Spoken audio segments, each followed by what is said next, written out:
السلام علیکم اسٹوڈنٹس، آپ سب کو ویلکم ہے excellence on line learning school میں۔ اسٹار اپنے نوٹ بکس نکال لیں اور توجہ سے سنیں، کیونکہ آج ہم ایک بہت ہی اہم سبق پڑھنے جا رہے ہیں۔ اور بچوں، اگر آپ نے اس کتاب کے پچھلے اسباق نہیں دیکھے تو ابھی ہمارے چینل پر جائیں اور وہ لازمی دیکھیں تاکہ آپ کو یہ سبق مکمل سمجھ آئے۔ اچھا تو طلباء، آج کا ہمارا یہ سیشن 11ویں جماعت کی درسی کتاب کے ایک انتہائی دلچسپ اور میں کہوں گا کہ بہت ہی فکر انگیز سبق کے تفصیلی جائزے پر مبنی ہے۔ سبق کا نام ہے پاکستانی زبانیں اور ان کا باہمی رشتہ، جسے مشہور محقق اور ادیب ڈاکٹر سید عبداللہ نے تحریر کیا ہے۔ آج ہم نہ صرف اس سبق کی ریڈنگ کریں گے بلکہ اسے امتحانی نقطہ نظر سے ڈیکوڈ بھی کریں گے۔ تو چلیے بغیر کسی تاخیر کے شروع کرتے ہیں۔ آج کے اس سیشن کا خاکہ کچھ یوں ترتیب دیا گیا ہے کہ سب سے پہلے ہم ایک ایکیڈیمک انٹروڈکشن لیں گے، پھر اپنی زبانوں کی لسانی جڑوں کا کھوج لگائیں گے، صوفی شعراء کے شاندار کردار پر بات کریں گے، یہ سمجھیں گے کہ اردو کس طرح ایک جوڑنے والے پل کا کام کرتی ہے، سبق کا مرکزی خیال نکالیں گے، اور سب سے آخر میں، جو آپ سب کے لیے بہت اہم ہے، ہم امتحانی سوالات پر تفصیلی بحث کریں گے۔ تو آئیے اپنے پہلے حصے یعنی ایکیڈیمک انٹروڈکشن کی طرف بڑھتے ہیں تاکہ آج کے سبق کی ایک مضبوط بنیاد رکھی جا سکے۔ دیکھیے، یہ 11ویں جماعت کے حصہ نثر کا ایک انتہائی اہم سبق ہے۔ ہمارا مقصد یہاں صرف رٹا لگا کے امتحان پاس کرنا ہرگز نہیں ہے، بلکہ ہم نے اردو زبان کی مختصر تاریخ اور اس کے لسانیاتی پہلوؤں کو گہرائی سے سمجھنا ہے۔ ہم یہ ایکسپلور کریں گے کہ کس طرح اردو میں ہماری مختلف علاقائی زبانوں کے الفاظ کو اپنے اندر سمونے کی ایک جادوئی صلاحیت موجود ہے، اور سب سے بڑھ کر یہ جاننا ہے کہ کیسے یہ زبانیں ہمارے اجتماعی جذبات، ہماری تاریخ اور ہماری ثقافت کی سچی آئینہ دار ہیں۔ اب ہم چلتے ہیں اپنے دوسرے حصے یعنی لسانی جڑوں کی طرف۔ یہاں ہم سبق کے اصل متن کو پڑھیں گے تاکہ جان سکیں کہ ہماری اتنی ساری زبانیں آخر شروع کہاں سے ہوئیں۔ ہماری لسانی تاریخ میں ہند آریائی زبانیں ایک بہت ہی بنیادی اصطلاح ہے۔ آپ اسے ایک بہت بڑے خاندانی شجرے کی طرح سمجھیں۔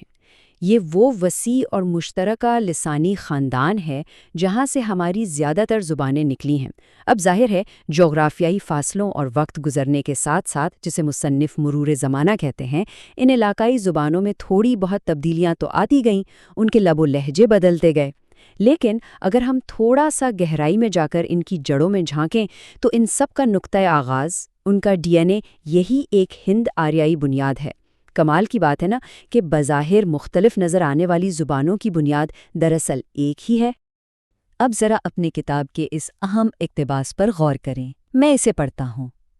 ان زبانوں کی تاریخ بتاتی ہے کہ ان کی نشو و نما جنوبی ایشیا میں مسلمانوں کے دور اقتدار کی مرہون منت ہے۔ ان کے ذخیرہ الفاظ، رسم الخط، روزمرہ و محاورات، تلمیحات اور ضرب الامثال سے یہ حقیقت نمایاں ہوتی ہے کہ یہ زبانیں اسلامی تشخص رکھتی ہیں۔ اس شاندار فکرے سے مصنف یہ ثابت کر رہے ہیں کہ جب برصغیر میں مسلمانوں کی حکومت آئی تو عربی، فارسی اور ترکی زبانوں کے اثرات نے ہماری مقامی زبانوں کے مزاج کو بدل کر رکھ دیا، انہیں ایک نیا اور مضبوط اسلامی تشخص عطا کیا۔ اسٹوڈنٹس، کیا آپ اس نظریے سے اتفاق کرتے ہیں؟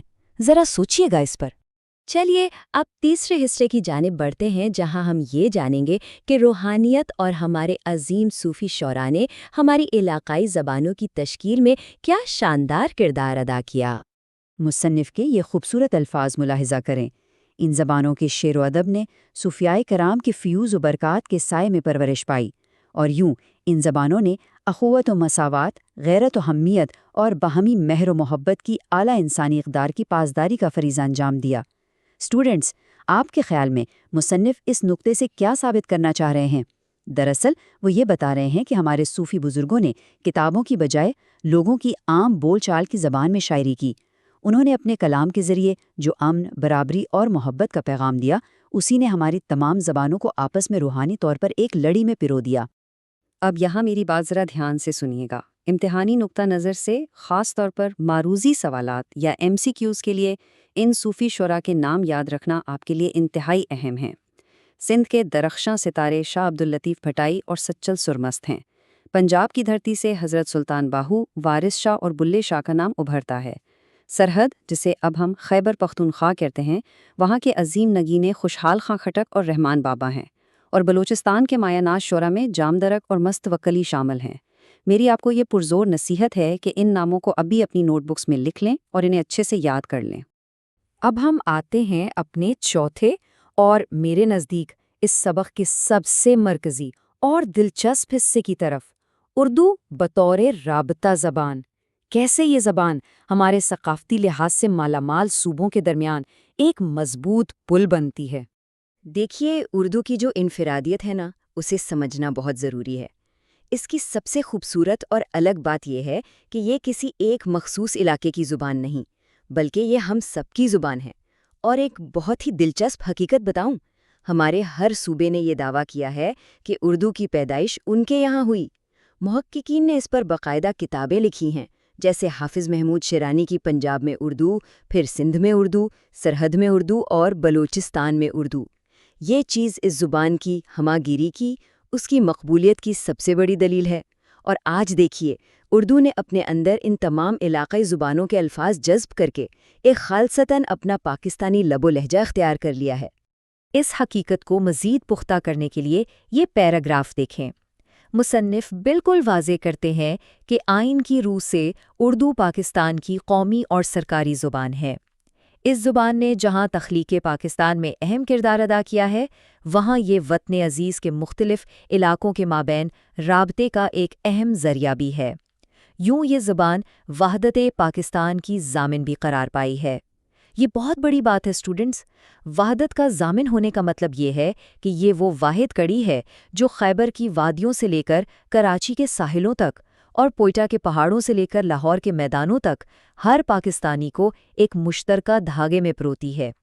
سبق کے اس حصے میں ہم اب تک پڑھی گئی تمام باتوں کا نچوڑ نکالیں گے، یعنی ہم اس کا مرکزی خیال ڈسکس کریں گے جو آپ کے امتحانی پیپر میں براہ راست پوچھا جاتا ہے۔ اگر آپ کو امتحان میں اس سبق کا مرکزی خیال یا خلاصہ لکھنا ہو تو ان 4 منطقی مراحل پر پوری توجہ دیجیے گا۔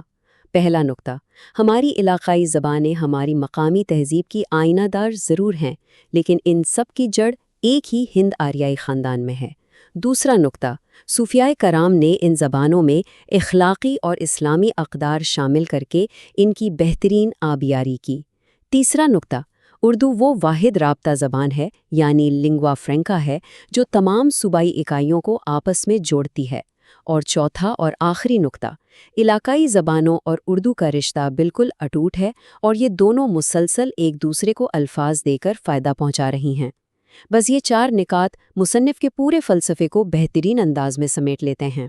اور اب ہم پہنچ چکے ہیں اپنے آج کے سیشن کے آخری اور امتحانی نقطہ نظر سے انتہائی اہم حصے کی جانب، یعنی سوال و جواب کا تجزیہ۔ آئیے کچھ اعلیٰ درجے کے بورڈ پیٹرن سوالات دیکھتے ہیں۔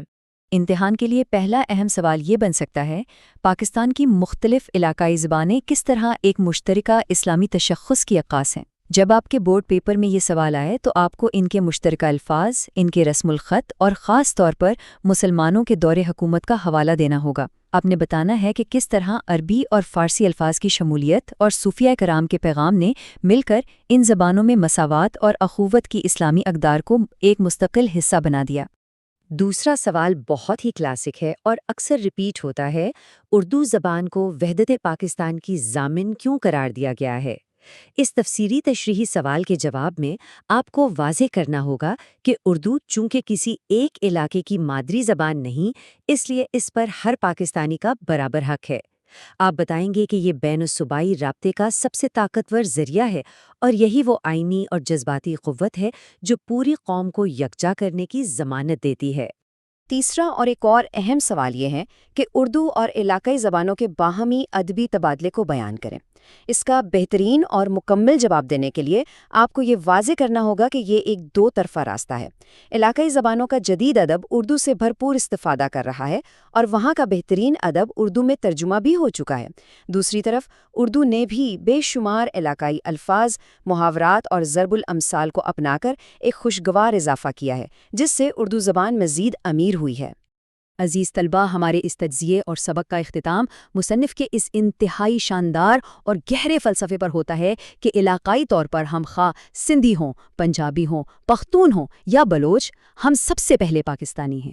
یہ رشتہ ہمارے تمام نسلی، علاقائی اور لسانی رشتوں پر مکمل فوقیت رکھتا ہے۔